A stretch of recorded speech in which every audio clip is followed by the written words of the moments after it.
Guys, may gusto lang ako ipapakita sa inyo, no? Itong luya ko. Ito yung nasa ilalim, ito yung nanay.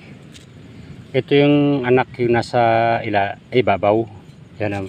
So dumami na sila. Yan. Yan, nanay nasa ilalim. Nasa ilalim yung nanay. Maliliit sila, no? Tapos ito yung mga anak. Ito yung mga anak niya. So, gawa natin ng kwento, no? Dali lang. Oy, mga luya. Hindi ba kayo naawa sa inyong ina? Nagsisiksikan kayo, hindi man lang kayo gumawa ng paraan para kayo'y magkanya-kanya na. Hindi kayo ba naawa sa kanyang ina, kayo sa inyong ina?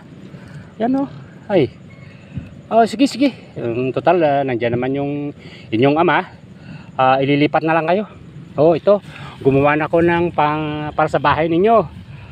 Ayan, ang relocation nyo. Tingnan nyo, ang ganda-ganda niya, no? Maya naman kayo sa akin.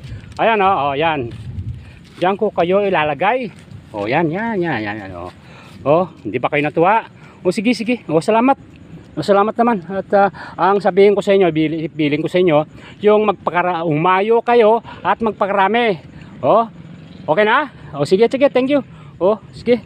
Maraming salamat sa panunod. Thank you. God bless.